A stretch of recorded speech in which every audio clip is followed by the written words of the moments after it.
آلہ وصحبہ اجمعین۔ اعوذ باللہ من الشیطان الرجیم، بسم اللہ الرحمن الرحیم۔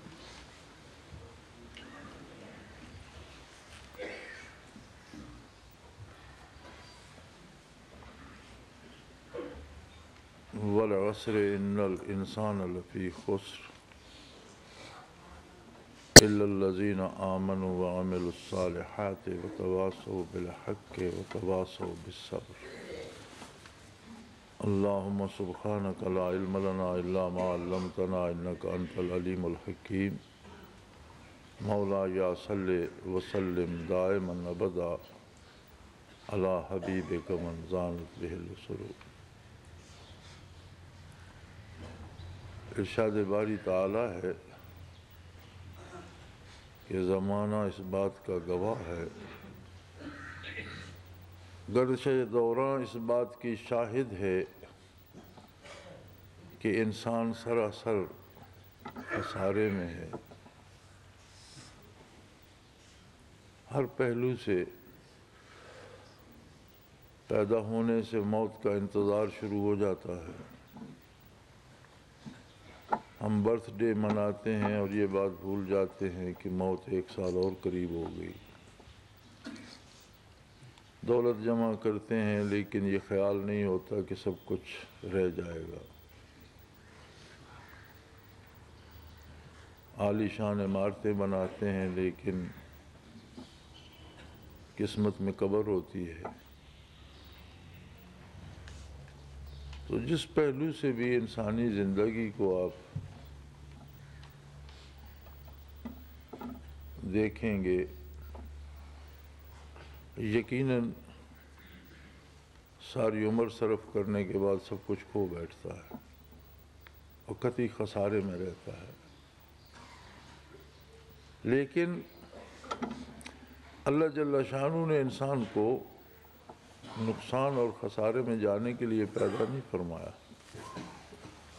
فرمایا انسانی زندگی میں ایک راستہ ہے، اگر اس راستے کو اپنا لے تو کبھی خسارے میں نہیں رہتا، اور وہ راستہ ہے ایمان باللہ کا۔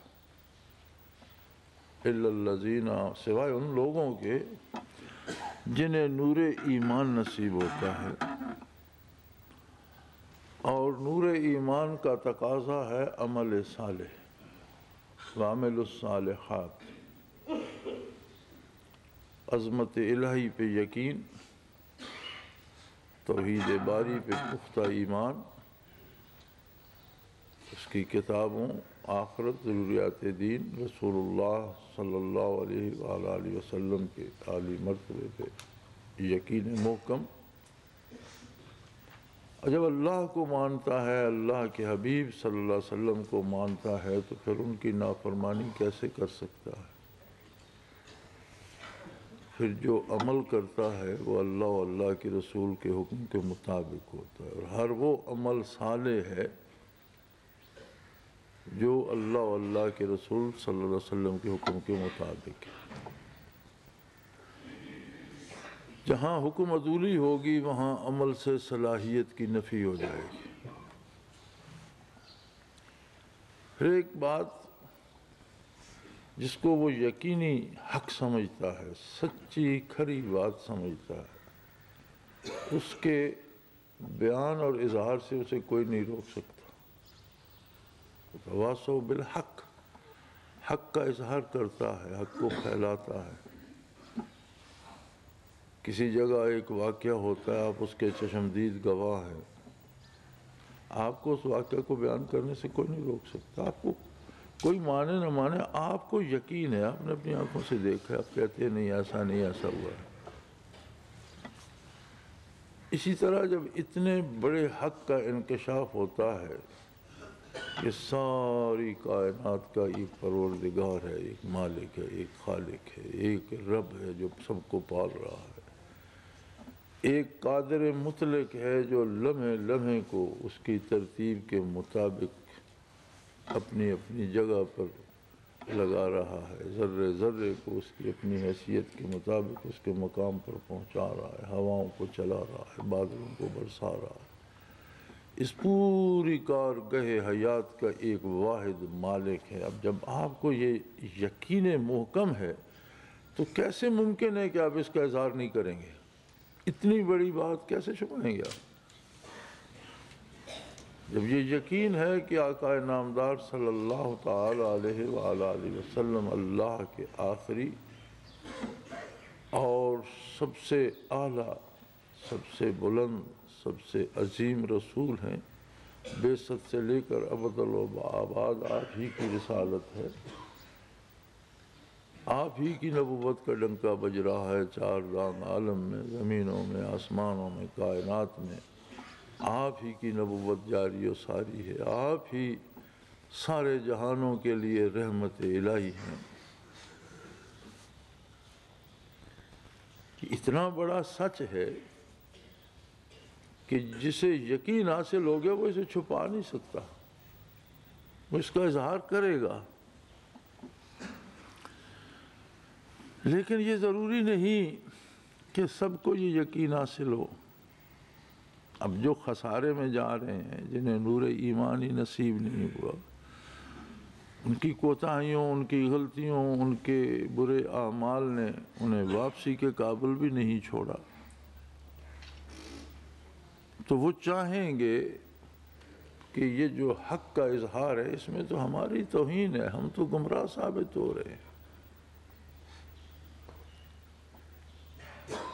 ہمیں اپنا دفاع کرنا چاہیے۔ وہ حق کو دبانے کی کوشش بھی کریں گے۔ یعنی یہ ایک فطری عمل ہے کہ دو طرح کے رد عمل آئیں گے۔ کوئی شخص حق کو قبول کرے گا، وہ تعاون کرے گا، لیکن کوئی اپنی گمراہی پہ، اپنی گمراہی کا دفاع کرے گا، وہ مخالفت کرے گا۔ اب اس مخالفت یا اس کی بات کو دیکھ کر بددل ہو کر کام چھوڑ دینا بھی ایمان کی کمزوری ہے۔ وہاں اللہ کریم فرماتے ہیں وہاں وہ لوگ برداشت کرتے ہیں، صبر کرتے ہیں، لوگوں کی باتیں سنتے ہیں، نقصان اٹھاتے ہیں، لیکن اللہ کی راہ میں جو نقصان اٹھایا جاتا ہے وہ نقصان نہیں ہے، قربانی ہے اس کی راہ میں، اس کا اپنا ایک اجر ہے۔ نقصان تو وہ ہے کہ نور ایمان سے بھی محروم رہا اور دنیا جمع کرتا رہا اور ایک وقت میں ساری دنیا بھی چھوڑ کر خالی ہاتھ جانا پڑا۔ تو یہ ایک ترتیب ہے قرآن حکیم کی۔ قرآن حکیم میں بھی مذکور ہے جہنم کے حالات اور جنتیوں کے، حدیث شریف میں وارد ہے، جس کا مفہوم ہے کہ ایک شخص کو لوگ جہنم کے درمیان دیکھیں گے، اس کا وہ پیٹ بڑھ بڑھ کر پھٹ گیا ہے، ڈھیر لگا ہوا ہے اور وہ چل نہیں سکتا، اسی کے گرد گھوم رہا ہے اس طرح بیل کی طرح، اور جہنم میں جل رہا ہے۔ تو وہ بڑے حیران ہوں گے، وہ کہیں گے یار تم تو بڑا دین کی باتیں کیا کرتے تھے، لوگوں کو نصیحت کیا کرتے تھے، اور تم تو بہت اچھے آدمی تھے، اور وہ کہاں گئی تمہاری ساری وہ محنت؟ تو وہ کہے گا میں لوگوں سے کہتا تھا، اپنی فکر نہیں کرتا تھا، میں ساری عمر لوگوں سے کہتا رہا اور اسی جرأت میں رہا کہ اتنا کام دین کا کرتا ہوں، میری کیا ہے۔ تو یہ ایک دیدہ دلیری بن جاتی ہے۔ ایک تو آدمی جانتا ہی نہیں ہے اور اس نے گناہ کیا، اور ایک آدمی جانتا ہے، دوسروں کو اس گناہ سے روکتا ہے، پھر خود کیوں کرتا ہے۔ ہم پورے ملک پر نفاذ اسلام چاہتے ہیں، ہم پوری دنیا پر نفاذ اسلام چاہتے ہیں۔ الحمدللہ بڑی نیک تمنا ہے، لیکن اگر ہم اپنے وجود پر اسلام نافذ نہیں کر سکتے تو ہم اپنے دعوے میں جھوٹے ہیں۔ یہ کیسے ممکن ہے کہ ایک شخص چاہتا ہے کہ پورے ملک پر اسلام نافذ ہو، لیکن جب اپنی باری آتی ہے تو اپنا کام اسلام کے خلاف کرتا ہے؟ تو یہ تو پھر ایک سیاسی نعرہ ہو گیا، دین نہ رہا۔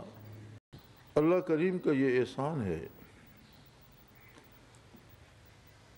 کہ کسی کے دل کو، کسی کے سینے کو اپنے نام سے روشن کر دے، یہ وہ قوت ہے جو حقیقی یقین عطا کرتی ہے۔ دلائل سے عظمت الہی کو ماننا عقل مان لیتی ہے، عقل کے پاس ماننے کے سوا کوئی چارہ ہی نہیں۔ خرد نے کہہ بھی دیا لا الہ تو کیا حاصل، دل و نگاہ مسلمان نہیں تو کچھ بھی نہیں۔ جو ہم سوچتے ہیں، جو ہم چاہتے ہیں، جو خواہشات اور آرزوئیں نیاخانہ دل میں جنم لیتی ہیں، وہ مسلمان ہونی چاہیے۔ جہاں ہم دیکھتے ہیں اس چیز کو اسلام کی نظر سے دیکھا جائے۔ ہم میں ایک اور خرابی آ گئی ہے کہ ہم شدت پسند اور انتہا پسند ہو گئے۔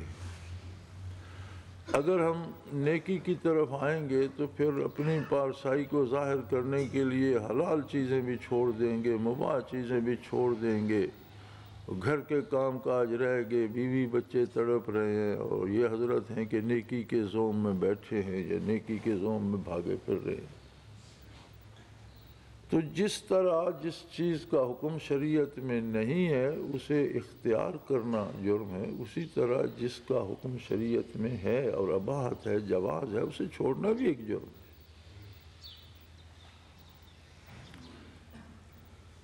جہاں اللہ کریم کی طرف سے رخصت ہے ان اللہ کی رخصتوں کو بھی اہمیت دینی چاہیے، کیونکہ انسان بہت کمزور ہے اور وہ یہ نہیں کہہ سکتا جی میں رخصت کا فائدہ نہیں اٹھا۔ کیوں نہیں اٹھاتا؟ ایک شخص سفر میں ہے، نماز قصر ہو گئی، وہ خواہ چار کیوں چار پڑے گا تو ہوں گی نہیں، وہ قبول ہی نہیں فرمائے گا۔ اس نے کہا میں نے قصر کا حکم دیا، تم کون ہوتے ہو اس پر اضافہ کرنے؟ اب یہ کوئی بہادری نہیں ہے کہ ہم سفر میں اور صلات کو قصر نہ کریں۔ کیوں نہ کریں؟ ہمارا فیصلہ تو نہیں ہے۔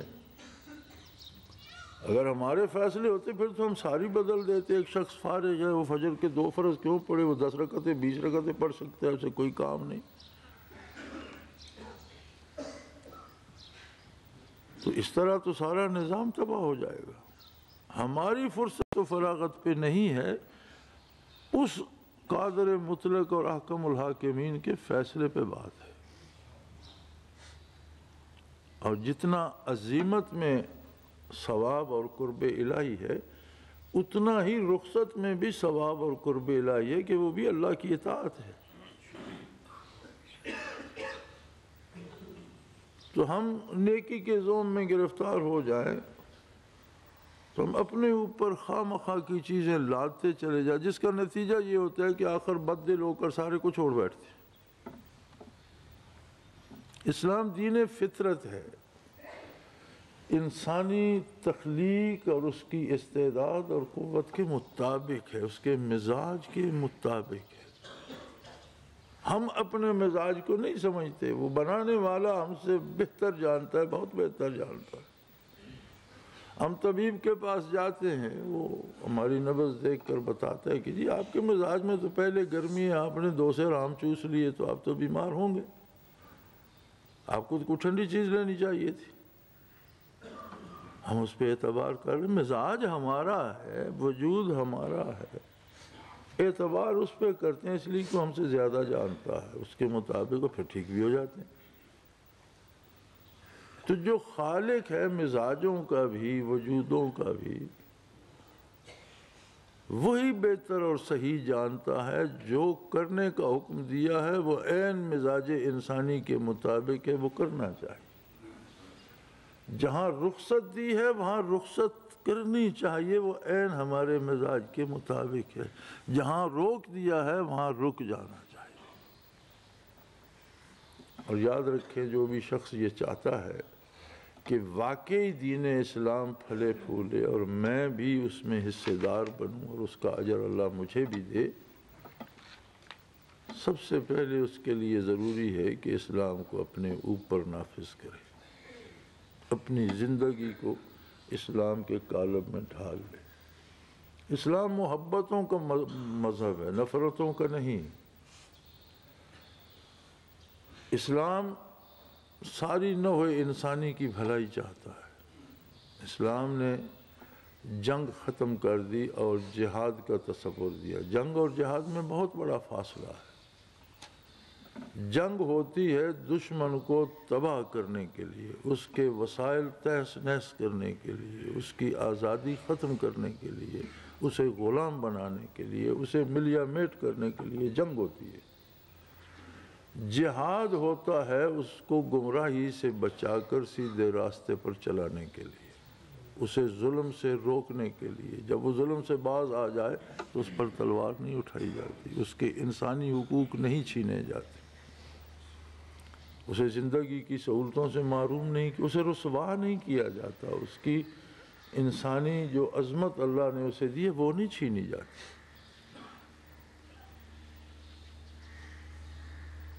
تو جہاد کے نام پر بھی تباہی پھیلانا یہ تو بڑی عجیب سی بات ہے کہ ہم نام جہاد کا لیں اور دوسروں کی تباہی کا سبب بنیں، بازاروں میں بم چلاتے پھریں، عبادت گاہوں میں گولیاں برساتے پھریں، راستہ چلتے لوگوں کو گولی مار۔ کون سا جہاد ہے یہ؟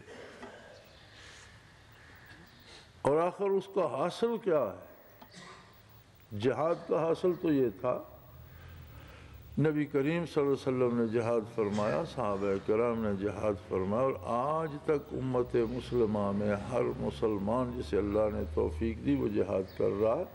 ہر شخص کی اپنی حیثیت کے مطابق جہاد ہے۔ سلطان کا جہاد اگر لشکر کشی ہے، ایک عام آدمی کا جہاد نیکی کی تبلیغ اور نیک ارادے بھی ہیں۔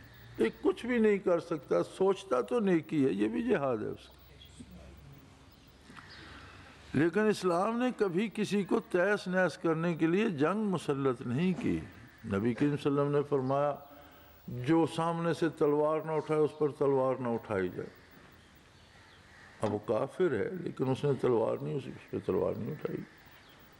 بتوں کو پوج رہا ہے، فرمایا کسی کے معبد، کسی کے عبادت خانے میں مداخلت مت کرو، جو لوگ عبادت خانے میں انہیں اس کی اجازت۔ کسی کمزور پر، بوڑھے پر، عورت پر، بچے پر ہاتھ نہ اٹھاؤ۔ لوگوں کی فصلیں مت جلاؤ، لوگوں کے درخت مت کاٹو۔ انہیں تباہ کرنا مقصد نہیں ہے۔ جنگیں جو ہوتی ہیں، جنگ کا اصول ہوتا ہے کہ پہلے دشمن کے ذرائع جو ہے وہ ختم کرو، اس کی فصلوں کو آگ لگا دو، اس کے پانی میں زہر ملا دو، اس کی زندگی وسائل قطع کرو، خود ہتھیار ڈال دے گا۔ جنگ شروع ہی اس طرح سے ہوتی ہے۔ جہاد حفاظت کرتا ہے ان وسائل کے اور اس آدمی کو برائی سے روکنا چاہتا ہے۔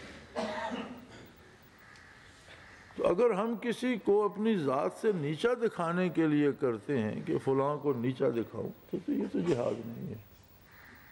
کوئی بھی کام جو ہم کسی کو اپنے سے کمتر ظاہر کرنے کے لیے کرتے ہیں وہ تو جہاد نہیں ہے۔ ہاں یہ جہاد ہے کہ اس کی محبت میں کہ یہ بھی اللہ کا بندہ ہے، اللہ کی مخلوق ہے، اچھا ہے کفر سے، اگر کفر سے نہیں بچتا تو ظلم سے تو بچ جائے، دوسروں کے حقوق میں مداخلت تو نہ کرے، اپنے مذہب کو اپنے تک محدود رکھے، دوسروں کے حقوق تو نہ چھینے۔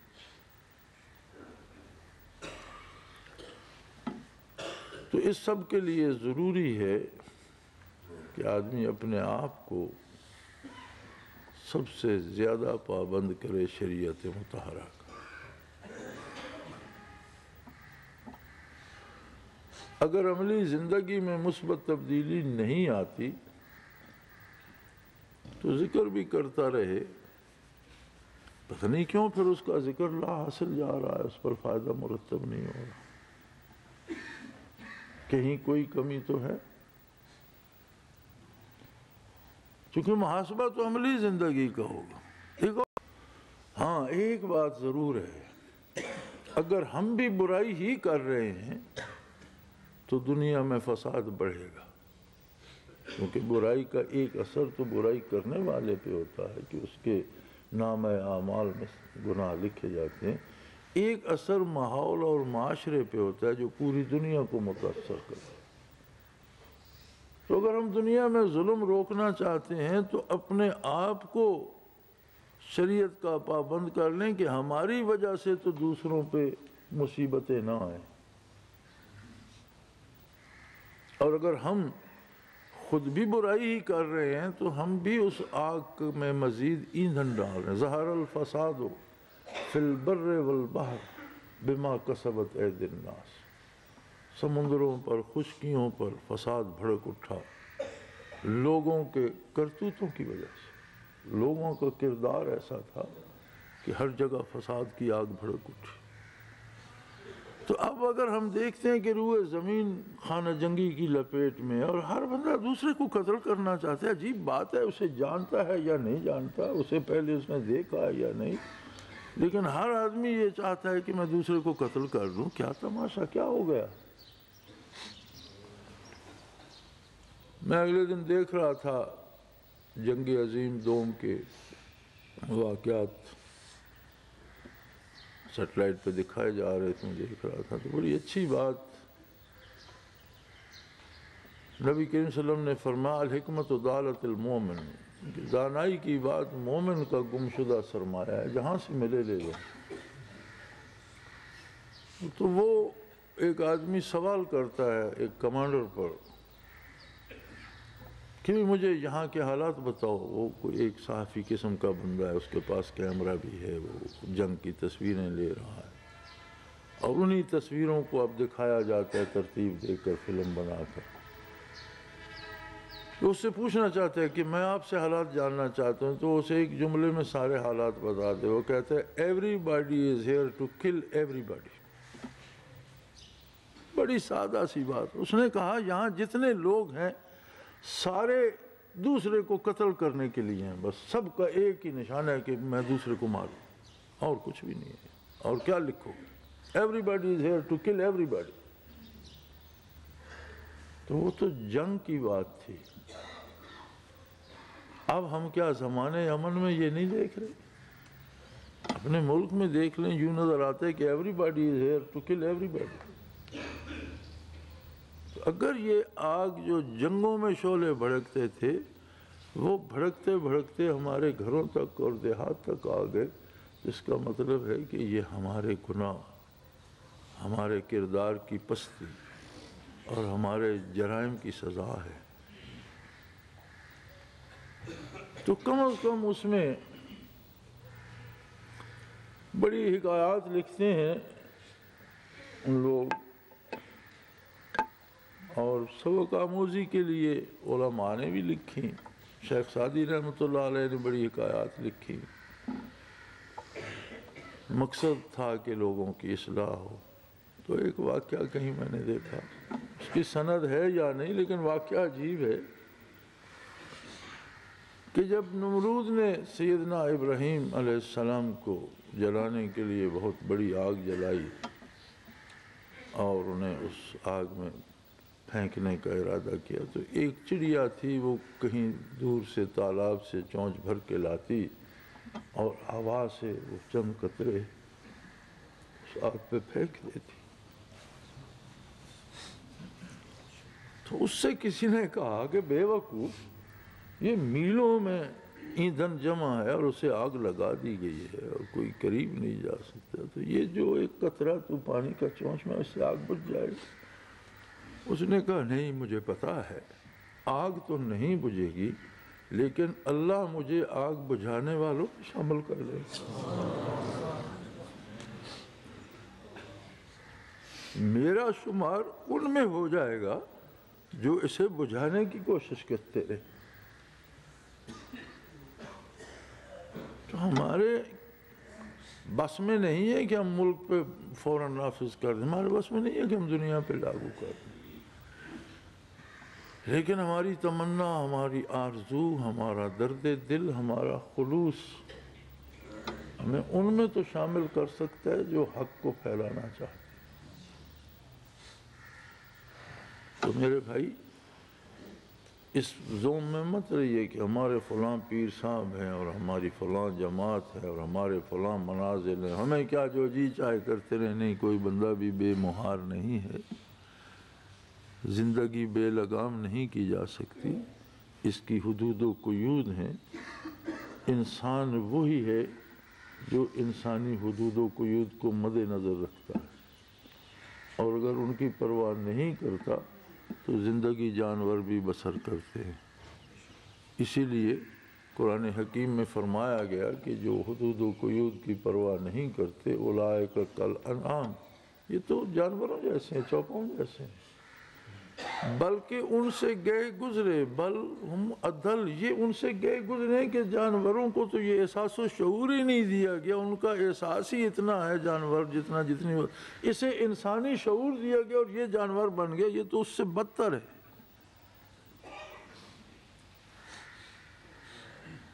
تو میرے بھائی، انسان سے کوتاہیاں ہوتی ہیں، کوئی بھی فرشتہ نہیں ہے، ہم سب انسان ہیں، اور عہد نبوی علیہ صاحب الصلاۃ والسلام سے ہم بہت دور ہیں۔ اب 15ویں صدی چل رہی ہے، بڑا لمبا فاصلہ ہے، اور جو فاصلہ بڑھتا ہے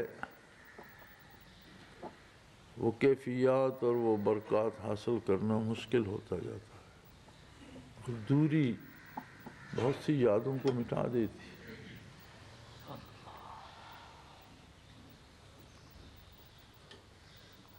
لیکن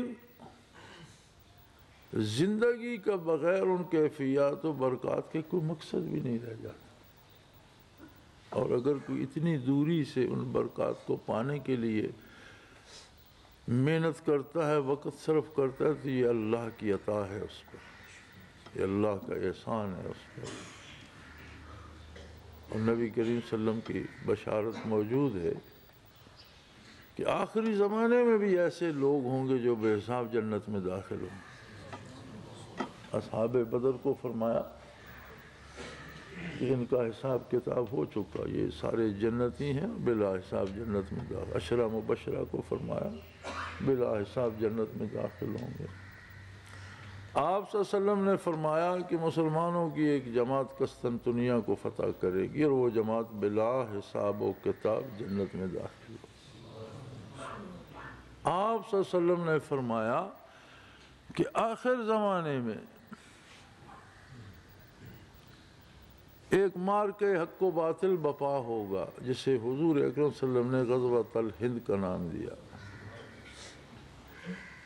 بر صغیر ہند پہ ایک عظیم جہاد برپا ہوگا، ہمارا جو لوگ اس میں شامل ہوں گے وہ بھی بلا حساب جنت میں جائیں گے۔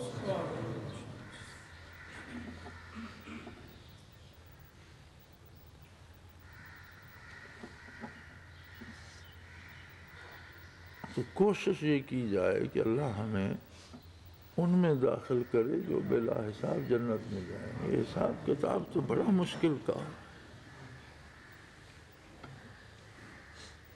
حساب کتاب تو جہاں ہم کام کرتے ہیں وہاں ایک دن کا حساب دینا پڑ جائے مصیبت پڑ جاتی ہے۔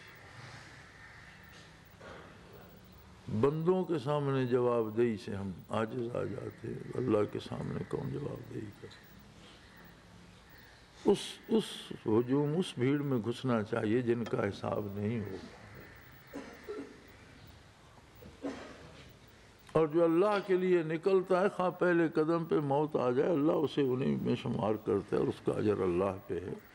جو لوگ اس ارادے سے جیتے ہیں اور اس تمنا میں جیتے ہیں اور اس تیاری میں رہتے ہیں، موت آ بھی جائے تو ان کو تو اس کا اجر ملے گا۔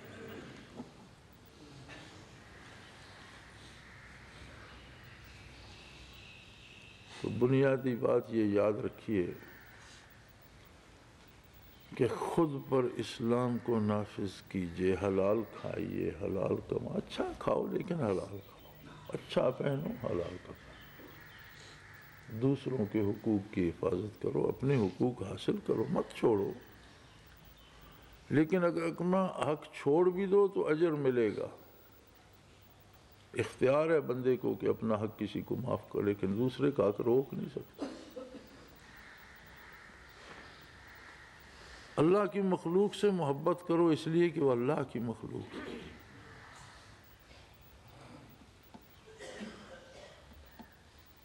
اور محبت ہی وہ جذبہ ہے جو مخلوق کی اصلاح بھی کرتا ہے، محبت ہی وہ جذبہ ہے جو انسان کی اپنی اصلاح بھی کر سکتا ہے۔ اللہ سے محبت ہو جائے آقا نامدار صلی اللہ علیہ وسلم سے محبت ہو جائے تو اصلاح ہو سکتی ہے۔ نفرتوں میں بگاڑ ہوتا ہے۔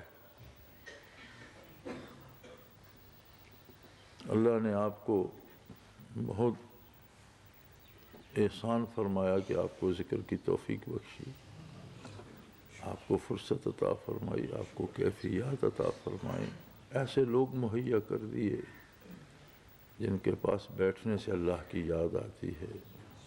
نبی کریم صلی اللہ علیہ وسلم سے عرض کیا گیا کہ یا رسول اللہ جب آپ دنیا سے پردہ فرما جائیں گے تو بڑے لوگ ہوں گے پیچھے، تو پھر کیا کیا جائے، بندہ کہاں جائے؟ آپ صلی اللہ علیہ وسلم نے فرمایا ایسے لوگوں کے پاس جاؤ جہاں جا کر اللہ یاد آئے، ایسے لوگوں کے پاس بیٹھو جن کے پاس بیٹھنے سے اللہ کی یاد آئے۔ تو اللہ کریم کا احسان ہے کہ ہمیں توفیق بخشی، ایسے شیخ، ایسے اساتذہ، ایسے مہربان لوگ، ایسے ساتھی عطا فرمائے کہ جن کے ساتھ ملنے سے اللہ اللہ ہوتی ہے، اللہ یاد آتا ہے، اللہ کا ذکر ہوتا ہے۔ ہر وقت اپنی لغزشوں اور کوتاہیوں پر مغفرت طلب کیا کرو، زبان کو درود شریف سے تر رکھو، دنیا اور آخرت کے لیے اس سے بڑا کوئی وظیفہ نہیں، دونوں جہانوں کے لیے درود شریف سے بڑی کوئی دعا نہیں، کوئی وظیفہ نہیں۔ قرآن حکیم کو اس طرح پڑھو کوئی دن خالی نہ جائے، چند آیتیں پڑھ لو، ایک آیت پڑھ لو، لیکن اس سے تعلق تو رہے، تاکہ نسیاں میں نہ رکھو۔ کوشش کرو جتنی شریعت سیکھی جا سکے، جتنے احکام سیکھے جا سکیں، رزق کے حلال کے لیے کوشش کرو، عبادت ہے، اولاد کی تربیت پہ توجہ دو، دوست احباب رشتہ دار تکلیف دیتے ہیں، عربی کا ایک محاورہ ہے الاقارب کالاقارب، رشتہ دار بچھوؤں کی طرح ہوتے ہیں، الاقارب کالاقارب، یہ عربوں کا ایک مقولہ ہے کہ یہ برادری اور رشتہ داری بچھوؤں کی طرح ہوتی ہے، کوئی نہ کوئی ڈنگ چب ہوتے رہتے ہیں، لیکن جو اپنے آپ کو انسان جانتا ہے وہ خود تو بچھو نہ بنے، اگر وہ اچھا نہیں کرتے تو آپ تو اچھا کرو، ہم تو اچھا کریں کسی کے ساتھ، اس کی بہتری سوچیں، اس کے لیے دعا ہی کر دیں، اس لیے کہ یہ اچھے برے کا محاسبہ اللہ کی بارگاہ میں ہوگا۔ کسی کو نیچا دکھانے کے لیے دنیا میں کوئی کام مت کرو، یہ اس کی شان ہے کہ مخلوق کو نیچا دکھائے، عظمت صرف اس کے لیے، آپ ہر بار ہر قدم پہ کہتے ہو اللہ اکبر، پھر اس میں اپنا نام کہاں داخل کر لیتے ہو کہ میں بڑا ہوں اور میں نے فلاں کو یہ کر دیا اور میں نے فلاں کو یہ کر دیا۔ کبریائی اسی کو زیبا ہے، بڑا وہی ہے، اور سب اس کے سامنے نہ ہونے کے برابر ہے۔ اللہ کریم ہمیں توفیق عمل دے۔ ایک چھوٹا سا واقعہ سنا کر اجازت چاہتا ہوں۔ اورنگزیب عالمگیر نے کم و بیش نصف صدی حکومت کی برِ صغیر پر، غالباً ان قید حکومت 45 سالوں پہ محیط ہے، اور عجیب آدمی تھا، ذاکر بھی تھا، صوفی بھی تھا، اتنے بڑے ملک کا شہنشاہ اپنی ذاتی غذا کے لیے ٹوپیاں بنتا، کلمی قرآن کریم لکھتا، اور چوری وہ بازار میں بیچے جاتے، جو کچھ اس سے ملتا وہ شہنشاہ کی اپنی ذاتی غذا ہوتی تھی۔ عجیب آدمی تھا اور دانا تر آدمی تھا، تو کوئی اس سے دھوکہ نہیں دے سکتا تھا، آدمی جو کچھ کہتا وہ اس کے پیچھے جو کچھ ہوتا اسے بھانپ لیتا۔ ہمارے ملک میں اب بھی ہیں لیکن اب بہت کم ہو گئے ہیں، ایک طبقہ ہوتا تھا جو بہروپیے کہلاتے تھے، وہ بڑے ماہر فن ہوتے تھے کہ وہ جی کوئی کسی کا بہروپ بھر لیا جاگیردار کا، راجے مہاراجے کا، پھر لو لشکر، تو ایسے پتہ چلتا واقعی ویسا ہے، لوگوں کو غلطی لگ جاتی تھی۔ تو ایک بہروپیہ کسی بھیس میں اورنگزیب عالمگیر کی خدمت میں پیش ہوا تو بادشاہ نے پہچان لیا، اس نے کہا بھائی نہیں، پکڑے گئے ہو، تم بہروپی ہو۔ اب ہر فن کے لوگوں میں ایک فنی غیرت بھی ہوتی تھی، احساس ہوتا تھا۔ اس نے کہا یہ تو میرے فن کی توہین ہے، پکڑا جا۔ اس نے کہا شہنشاہ عالم میں کوشش کروں گا کہ میں آپ کو دھوکہ دوں اور میں پہچانا نہ جاؤں۔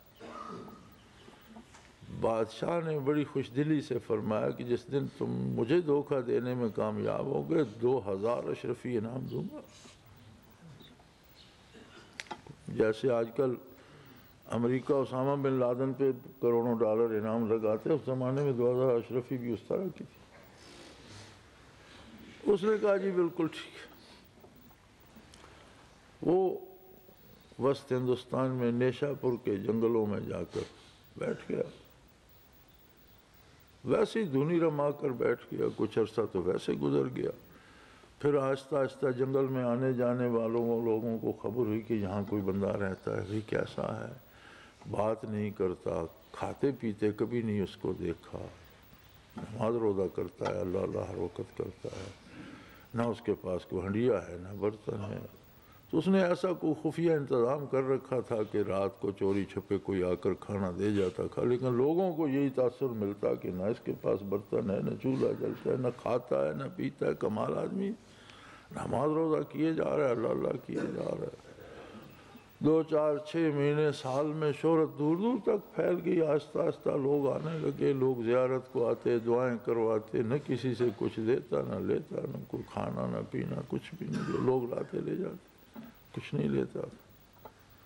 اتنا ہجوم بڑھا کہ شہرت بادشاہ تک پہنچی۔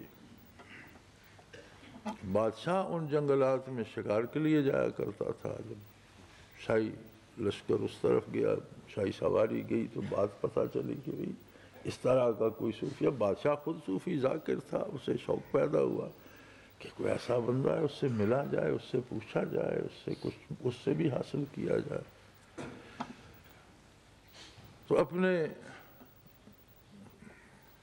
1 2 معتمد اور دانا تر وزیروں کو جو شاہی بارگاہ میں معتبر تھے انہیں بھیجا، کچھ مال و دولت، کچھ اشرفیاں، کچھ سامان دیا، اور کہ جا کر بادشاہ کا سلام بھی پہنچاؤ، دعا کے لیے بھی کہو، اور یہ نظر بھی بادشاہ کی طرف سے۔ اس نے پرواہ ہی نہیں کی، اس نے پوچھا ہی نہیں کون ہو، کیوں آئے ہو، اس نے بات ہی نہیں کی، اپنے کام میں لگا رہا۔ جب انہوں نے اصرار کیا اس نے کہا بھی اپنا اٹھاؤ اور جاؤ، میرا سامان مجھے پریشان نہیں، میرا وقت خراب نہ کرو۔ چلے گئے۔ انہوں نے کہا بادشاہ سلامت، وہ بڑا ہی عجیب آدمی ہے، اس نے تو کوئی نہ ہماری کوئی پرواہ کی، نہ ہماری سواریوں سے مروب ہوا، نہ مال و دولت کی طرف آنکھ اٹھا کر دیکھا۔ بالآخر بادشاہ کو خیال آیا کہ اس کی زیارت تو کی جانی چاہیے، بات کرے نہ کرے، دیکھیں تو صحیح، محسوس تو کرے۔ بادشاہ خود تشریف لے گئے، اس نے کوئی پرواہ نہیں کی۔ آخر تھوڑی دیر بیٹھے، دیکھا سنا، پھر واپس بادشاہ جب واپس چلا تو اس نے پیچھے سے آواز دی، شہنشاہ عالم میں تو وہ بہروپیاں ہوں، میری 2000 اشرفی دیتے جائیے، آپ نہیں پہچان سکے، میں نے آپ کو ہرا دیا۔ بادشاہ حیران ہو گیا، اس نے کہا واقعی تو نے مجھے ہرا دیا، لیکن مجھے ایک بات بتا کہ 2000 اشرفی کا تو مطالبہ کر رہا ہے، لیکن یہ تو 8-10 ہزار اشرفیوں کا سامان اور نقد اور سونا جواہرات لے کر آئے تھے، جو وفد میں نے بھیجا تھا، تو یہ اشرفیاں چاہیے تھی، تو ان سے کیوں نہیں لینی؟ تیری پیری کا بھرم بھی قائم رہتا، دولت بھی تجھے مل جاتی، لوگ بھی، اب تو نے بتا دیا کہ تو ایک بہروپی، اب تو لوگ بھی منتشر ہو جائیں گے، تجھے کو پوچھے گا۔ اس نے کہا شہنشاہ عالم یہ تو آپ کا وعدہ تھا کہ 2000 اشرفی دیں گے، لیکن میں نے نیک لوگوں کا بہروپ بھرا ہوا تھا، وہ دولت اس لیے نہیں لی کہ ان کو بدنام کرنے کا سبب نہ بنوں۔ مجھے اس بات سے حیا آ گئی کہ میں نیک بن کر بیٹھا ہوں، نیکوں کو بدنام کرنے کا سبب نہ بن جاؤں۔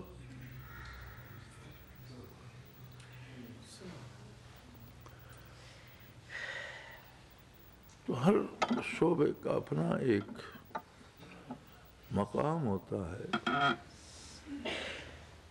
تو ہمیں یہ احساس بھی ہونا چاہیے کہ ہم اہل اللہ کو اور اللہ کے نیک بندوں کو بدنام کرنے کا سبب نہ بنے۔ اللہ کریم ہماری خطاؤں سے درگزر فرمائے، نیکی کی توفیق عطا فرمائے، نیکی قبول فرمائے، اپنی یاد میں زندہ رکھے، اپنی راہ میں موت نصیب فرمائے، اور اپنی بارگاہ میں آبرو مندانہ حضوری نصیب فرمائے۔ وآخر دعوانا الحمدللہ رب العالمین۔